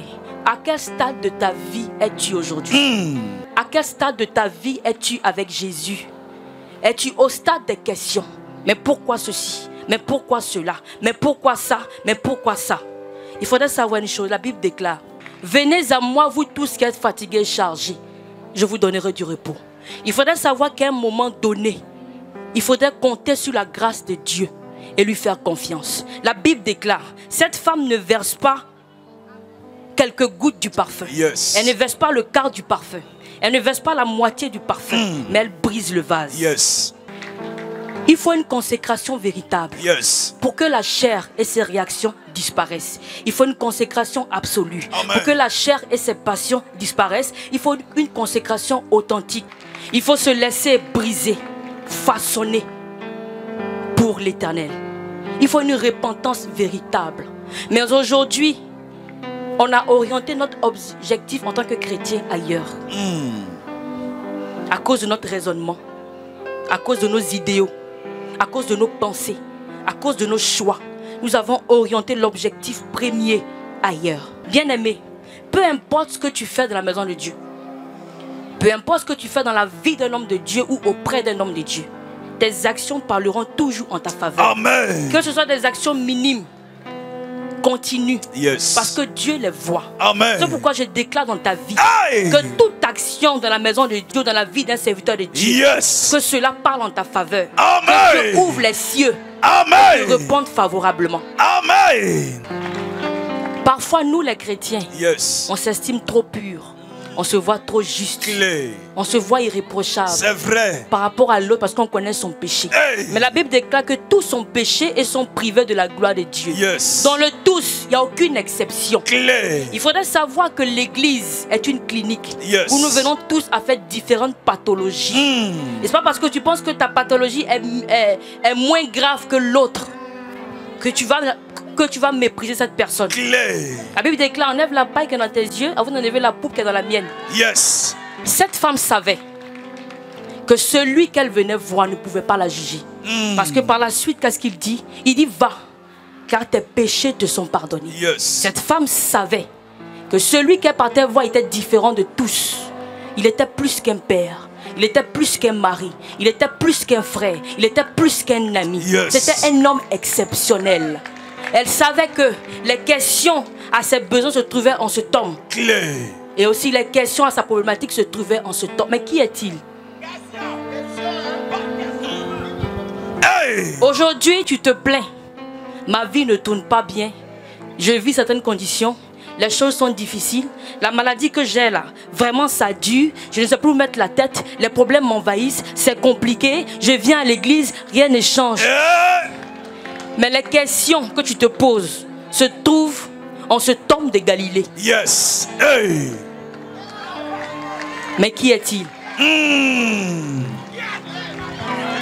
En lui, c'est la satisfaction. Yes. En lui, la gloire remplace la honte. Hey. En lui, c'est un changement total. Yes. En lui, la vie s'impose à la mort. En lui, c'est la restauration. Yes. En lui, c'est la transformation. Amen. En lui, c'est la délivrance. Amen. En lui, c'est la paix. C'est vrai. En lui, c'est la sécurité. C'est vrai. En lui, c'est la vie. C'est vrai. Et cette femme savait. Ah. Et cette femme savait qu'en lui, c'était la confiance totale Yes. et véritable. Mais qui est cet homme? Question. Dans son incarnation, le Fils est l'image de Dieu invisible. Yes. Donc en clair, Jésus est l'incarnation de la sagesse de Dieu. Yes. On l'appelle Jésus, c'est le Messie, Yes. c'est le Tout-Puissant, Amen. c'est l'agneau de Dieu, Amen. c'est l'alpha et l'oméga. Amen. Mais qui est-il? Hey. Le lion de la tribu de Juda. Mais qui est-il? Yes. Jésus est son nom. Amen. Jésus est son nom. Amen. Jésus est son nom. Amen. Jésus est son nom. Quand tu as l'impression que tu es seul, il dit je suis là. Il a l'oreille cachée qui t'écoute. La Bible déclare il ne sommeille ni ne dort. Amen. Il est le tout-puissant Yes. Dieu. Amen. La Bible déclare que tous fléchissent genoux devant Hey. lui. Yes. Aucune entité n'est au-dessus de Dieu. En réalité, l'église n'est pas le bâtiment. L'église, c'est toi et moi. Jésus dit à Pierre, tu es Pierre, c'est sur toi que je bâtirai mon église. L'église, c'est l'homme. L'église, c'est toi et moi. C'est pourquoi la Bible dit, ton corps est le temple du Saint-Esprit. Dieu n'est pas venu bâtir les murs, il est venu bâtir les vies. C'est pourquoi il a dit, ce temple que Salomon a construit, ce temple que d'autres des humains ont construit, ce temple que les gens ont construit, je le détruirai et je le bâtirai en 3 jours. Pourquoi notre église, ou l'église de Jésus-Christ, n'est pas puissante? Pourquoi l'église de Jésus-Christ n'est pas puissante? Pourquoi l'église de Jésus-Christ est divisée? Pourquoi elle est désunie? Pourquoi elle n'est pas solide? Il y a 2 mots qui fatiguent l'église. Le premier mal, c'est le manque de compersion. L'église n'est pas compersive et les chrétiens ne sont pas compersifs. Quand quelqu'un est compersif, c'est quelqu'un qui est content lorsque quelqu'un est béni. La compersion, c'est un amour fort. Et dans la compersion, il y a de la reconnaissance. Reconnaître que quelqu'un est grand. Reconnaître que quelqu'un, Dieu l'a élevé. Reconnaître que quelqu'un, Dieu l'a béni. Mais le mal que nous avons dans nos églises, en tant que chrétiens, nous ne savons pas reconnaître le bienfait dans la vie des autres. Lorsque quelqu'un est élevé, ou quelqu'un a été béni, ou quelqu'un est béni, on attribue la gloire au diable. Juste parce que nous voulons étancher notre haine, notre jalousie cachée. Au lieu qu'on retrouve la compersion dans l'église, on retrouve plutôt le contraire de la compersion, la jalousie. De nos jours, on ne trouve plus des hommes et des femmes, des hommes compersifs. On ne trouve pas la compersion dans l'église. On trouve des hommes jaloux, qui ne sont jamais contents du bonheur des autres. Pourquoi? Dans la maison de Dieu, où on est censé avoir cette attitude, ce comportement, pourquoi on ne le trouve pas dans l'église? Parce que si le Saint-Esprit est en nous, on ne peut pas être des hommes jaloux, haineux, aigris. Les gens savent honorer dans le monde. Ils savent respecter les légendes, des personnes qui ont de la valeur, qui ont de la qualité.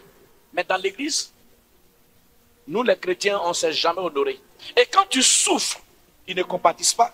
Quand Dieu te lève, ils sont jaloux.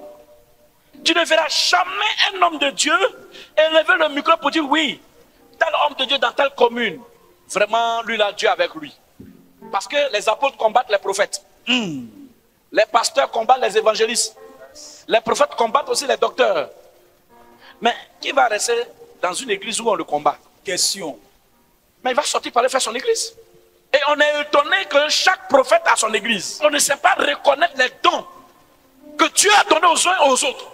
Si nous sommes complémentaires, nous devons être compersifs. C'est-à-dire reconnaître le talent de l'autre. Amen. Quelqu'un qui a le Saint-Esprit en lui, il n'est jamais jaloux de quelqu'un. Au contraire, il apprécie et il se dit toujours, mon tour arrive. Tout ne peut pas être du diable, mes amis, non, vous aussi. Romains chapitre 12, verset 15. Réjouissez-vous. Réjouissez-vous. Avec ceux qui se réjouissent. Avec ceux qui se réjouissent. Pleurez. Pleurez. Avec ceux qui pleurent. Avec ceux qui pleurent. Quand quelqu'un est content, là, il faut être content. Quand quelqu'un est heureux, il faut être heureux. Et ce que nous vivons dans l'église, c'est que tant que tu n'es pas son ami, il ne croit pas en toi. Le mal de l'église, c'est qu'on n'est pas heureux avec ceux qui sont heureux. Tant que ce n'est pas nous, on n'est pas heureux. Pourquoi? Un homme de Dieu doit savoir apprécier la valeur de l'autre. Yes. Quand tu n'as pas quelque chose là, ce n'est pas la faute de celui qui a. Il faut juste apprécier ce que l'autre a. La compétition manque à l'église. La compétition dans l'église, ça sert à quoi? Si c'est le même Dieu, pourquoi nous devons faire des compétitions dans l'église? Jusqu'à la même chair. Il ne faut jamais vous adonner au manque de compassion. Amen. Soyez des gens, quand Dieu est chez ton voisin, il faut acclamer. La compassion, c'est un amour profond. Lorsqu'on voit l'autre. Et c'est par là qu'on reconnaît ceux qui ont le Saint-Esprit. Les hommes compassifs sont des gens qui aiment le bonheur des autres, qui apprécient les autres, qui savent apprécier le talent des autres. Quand vous savez apprécier ce que Dieu a donné aux autres, il vous donne. Amen. Acclamez toujours quelqu'un qui est béni. Yes. Un homme compassif, il n'est pas hypocrite. Tu n'es pas heureux quand l'autre est heureux, tu n'es pas de Dieu. Clé. Tu n'as pas le Saint-Esprit. Mais quand on n'a pas la compassion, obligatoirement on a l'outrecuidance. L'outrecuidance est un égo surdimensionné. Un homme qui est outrecuidant, vous trouverez dans ses propos l'arrogance, l'insolence, l'orgueil. Il pense qu'il est meilleur que tout le monde. Il pense qu'il est mieux que tout le monde. Quand quelqu'un est outrecuidant, il ne se met pas au même niveau que les autres. Il pense qu'il est le premier, il est tout, il est fort. Et personne, quand tu lui parles, c'est comme si tu avais parlé à Dieu. Il a envie de te tuer. Les hommes outrecuidants ne voient pas leurs défauts. Mais ils ne veulent pas de reproches de qui que ce soit. Il n'y a pas d'amour dans leurs propos. Il n'y a pas de respect dans leurs propos. Lorsqu'on prêche la parole de Dieu, qu'on ne voit pas la paix dans la parole, ce n'est plus la parole de Dieu. Lorsqu'on prêche l'évangile, quand on voit que ce sentiment de paix n'est pas dans ce que tu prêches, ce n'est plus la parole de Dieu. La parole de Dieu vient pour apporter la paix au cœur. Elle ne vient pas pour troubler. Le chrétien doit être rempli d'humilité. Soyez humble, soyez effacé, soyez simple. Tant que l'église n'a pas réglé ces deux mots, chacun restera dans son chacun, il n'aura pas de réveil. Prêchons l'évangile. Prêchons l'amour de Christ. Prêchons la parole de Dieu. Prêchons l'unité. Prêchons le véritable évangile. Prêchons le respect. Prêchons la foi. Prêchons la parole. Prêchons la prière. C'est de ça les gens ont besoin. Un chrétien n'est pas dans la concurrence. Ce que tu as là, c'est pour toi. Ce que les autres ont là, c'est pour eux. Quand tu pries Dieu, tu n'envies personne. Apprécie ce que Dieu fait dans la vie des autres. Il faut reconnaître les efforts des autres. Il faut reconnaître les efforts des autres. Il faut reconnaître la valeur des autres. Il faut reconnaître le talent des autres. Il faut reconnaître ce que l'autre fait. Il faut reconnaître, chrétien, fils de Dieu, toi qui m'écoutes, il faut avoir cela à ton esprit. Lorsque vous rentrez dans une communauté, on ne vient pas pour écouter les papatoyas du pasteur. On vient pour écouter la parole de Dieu. Si la parole n'est pas prêchée là, il faut quitter l'église. On ne prend pas la chair pour régler les comptes. Vous savez pourquoi les hommes de Dieu n'arrivent pas à reconnaître le talent des autres? Ils pensent qu'en le reconnaissant, les fidèles vont aller là-bas. Un enfant que tu as bien fait têter là, il ne va jamais te quitter. Soit c'est ton enfant, ou bien c'est pas ton enfant. Celui qui te quitte n'a jamais été ton enfant. Donc, rendre honneur à quelqu'un ne diminue pas la grâce de Dieu sur toi. Frères et sœurs, c'est ce petit message-là que je voulais vous donner.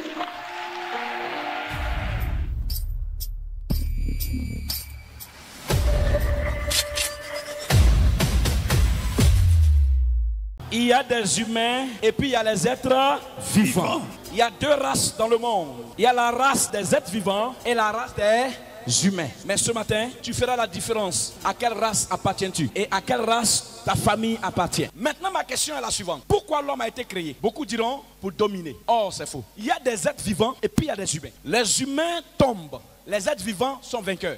Lorsque la Bible parle de plus que vainqueurs, la Bible ne parle pas des humains. Pourquoi on ne dit pas et sa créature devient un être vivant? Et puis il dit et l'homme devient. Donc a-t-il créé deux types de personnes dans le jardin? Oui. Il a d'abord créé l'homme qui est charnel. Et il a vu que l'homme charnel va échouer. Et maintenant, il donne son souffle qui est son esprit à l'homme charnel qui devient un être vivant. Ce que vous devez comprendre ici, il y a l'homme qui est l'être humain et puis il y a l'être vivant. L'être humain, c'est celui qui a échoué dans le jardin. Mais l'être vivant, c'est un adorateur. Si vous n'atteignez pas la dimension de l'être vivant, vous resterez charnel et tout pourra vous vaincre. Et ce que Dieu révèle ici, il donne son esprit à Adam. Et il dit l'homme devient un être vivant. Donc la dimension humaine, à partir du souffle, passe à la dimension de l'être vivant. Maintenant, pour marquer la différence, allons-y dans le psaume 82. J'avais dit. Il dit, j'avais dit. Vous êtes des dieux. Vous êtes des dieux. Vous êtes tous. Vous êtes tous des fils du Très-Haut. Des fils du Très-Haut. Cependant, vous mourrez comme des hommes. Vous mourrez comme des hommes. Quelle est la différence entre Dieu et des hommes? Cependant est un mot comparatif. L'être humain et Dieu. Le Dieu ici, c'est le petit D. Le petit D de grand D. Parce que le fils d'un Dieu est un Dieu. Le fils d'un esprit est un esprit. Dieu ne met pas les humains au monde. Souris ne peut pas accoucher chat.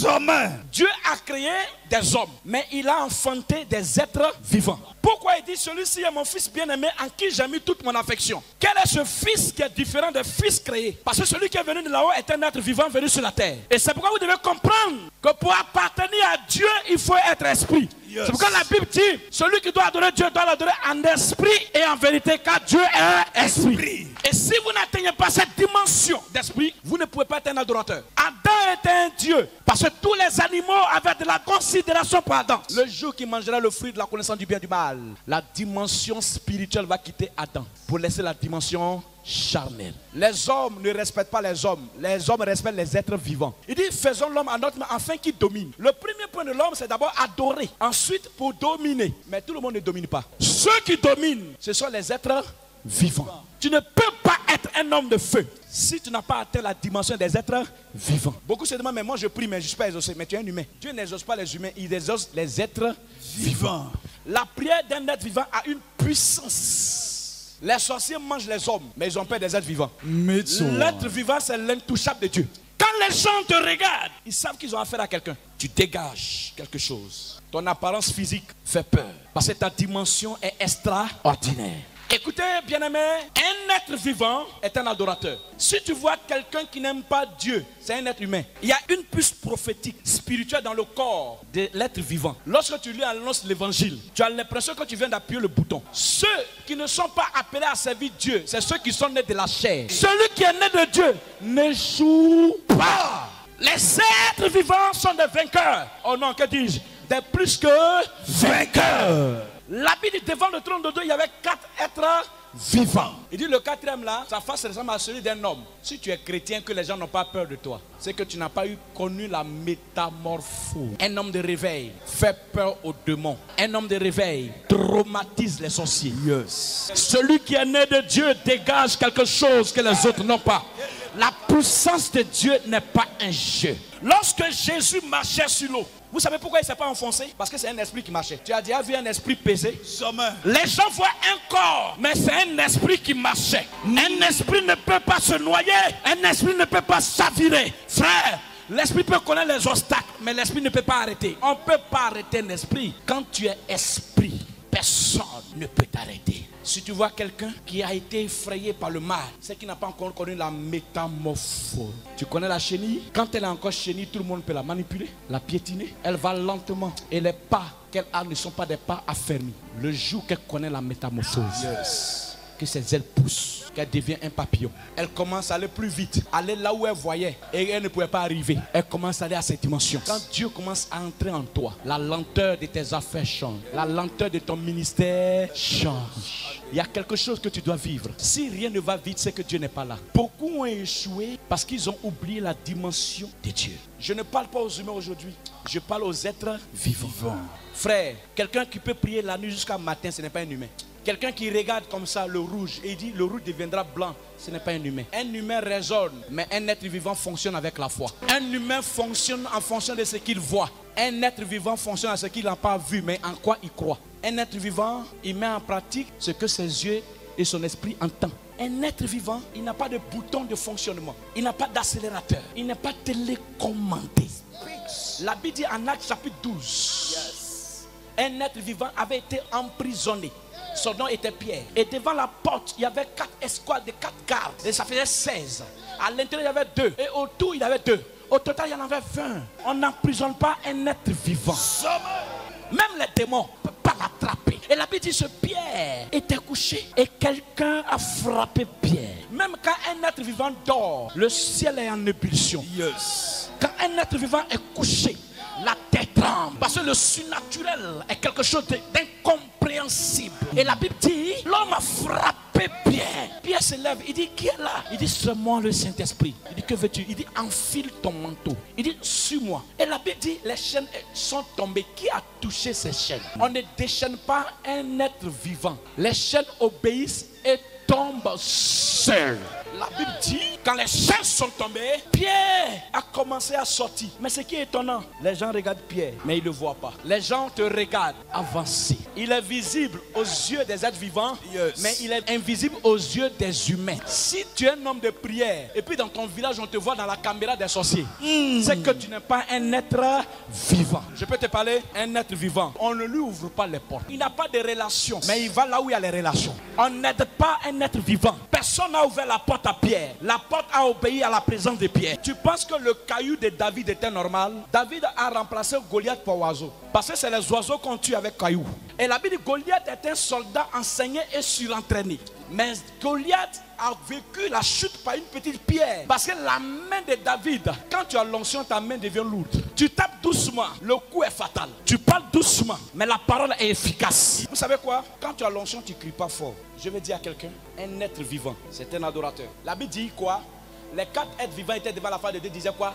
Saint, Saint, Saint est L'éternel. l'être vivant, c'est un adorateur d'abord. Et ensuite, un homme de règne et de domination. Maintenant, ce que je vais dire à quelqu'un, quand tu es dans un monde et que tu n'as pas la dimension de l'adoration en toi, c'est que la petite pièce qui fera de toi un homme extraordinaire a été arrachée. Et je vais t'amener à comprendre quelque chose. Quel est cet homme à qui la mer a obéi, qui soulève un bâton et la mer se divise? Parce que la dimension humaine est restée en Égypte et la dimension surnaturelle a accompagné Moïse. Quand tu es un être vivant, tu parles avec Dieu, mais les humains y prient. La Bible dit chaque soir, Dieu descendait pour parler avec Adam. On n'a pas dit chaque soir, Dieu descendait pour prier avec Adam. Un être vivant, il ne prie pas, mais il cause.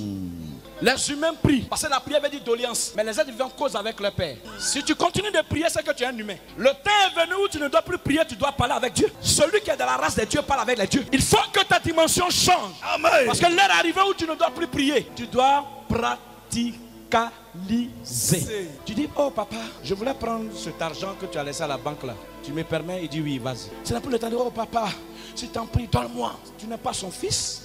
Un fils parle à son père et le père répond. Mais un étranger prie. À quelle dimension appartiens-tu? Je ne suis pas un esclave ni un serviteur. Jamais. Ta manière de praticaliser doit changer. Frère, j'ai une manière de parler à Dieu. Quand je parle avec lui, il dit, papa, je veux tant. Il dit, bon d'accord, je te donnerai tant à telle date. Mais ceci, attends d'abord. Le problème ici, c'est que tu continues d'être un humain. Et à force d'être un humain, tu continues de prier comme un humain. La dimension à laquelle Dieu t'appelle n'est pas une dimension de prière. Regarde, le réveil qui arrive là, ce n'est pas le réveil des prieurs. C'est le réveil de ceux qui parlent avec Dieu. Dieu a besoin d'une race qui rentre dans l'intimité de Dieu et qui cause avec Dieu. Nous avons dépassé l'étape de prière. Nous sommes dans la dimension de pourparler. Parce que Dieu travaille avec des fils et il utilise ses serviteurs. Un serviteur, on l'envoie. Un fils, on lui donne une commission. Un serviteur, on l'envoie. Il n'a pas besoin de dire, je suis fatigué. Non, après. Mais le fils me dit, papa, je ferai ta commission après. Le temps et l'honneur est accordé au fils. Le travail appartient au serviteur. Lorsque vous êtes des êtres vivants, vous n'avez plus cette carrure des humains. Quand les gens vous regardent, on dit c'est le fils du Très-Haut. Écoute-moi bien, nous sommes tous des hommes de Dieu. Il y a ceux qui sont venus servir Dieu et puis il y a ceux qui sont venus écrire une histoire avec Dieu. Ceux qui servent n'ont pas d'histoire. Ceux qui travaillent laissent une histoire. Parce que celui qui sert travaille pour celui qui a l'histoire. Et lorsque Dieu vient aller loin avec toi, il te permet que tu rentres dans la dimension de celui qui écrive l'histoire. David et Salomon étaient des rois, mais à la dimension des êtres vivants. Vous allez remarquer ces rois, on connaît la honte, mais les ennemis sont morts. On ne peut pas éliminer les êtres vivants. Quand tu as affaire à un être vivant, tu meurs. Quand il ne parle pas, Dieu agit. Quand il parle, Dieu agit. Quand il pleure, Dieu agit. Quand il rit, Dieu agit. Quand il dort, Dieu agit. Quand ils sont réveillés, Dieu agit. Aman a fait un poteau pour prendre Madoché. S'il savait qu'il a payé lui-même son propre cercueil, on ne fait pas du mal à un être vivant. Ils sont comme cailloux. Tu tombes sur eux, tu te casses. Ils tombent sur toi, tu te casses. La race des êtres vivants, on ne les combat pas. On collabore avec eux. Dis à ton voisin, avant de me combattre, il faut savoir de quel race j'appartiens. Avant de te lever la nuit, prends ma photo, allez chez Marabout pour m'ensorceler. Il faut d'abord te renseigner. Il y a des gens, ils n'ont pas raison, mais Dieu prend la défense. Un être vivant, il ne faut pas avoir affaire à lui.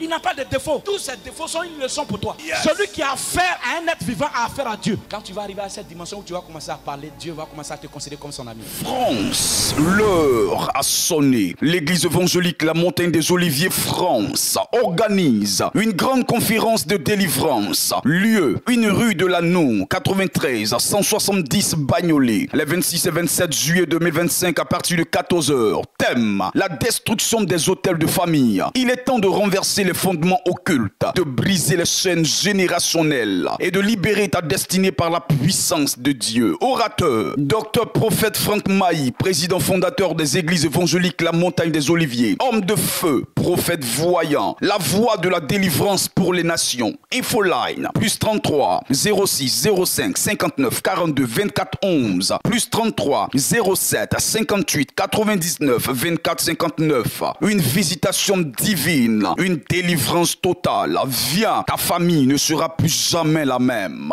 Power.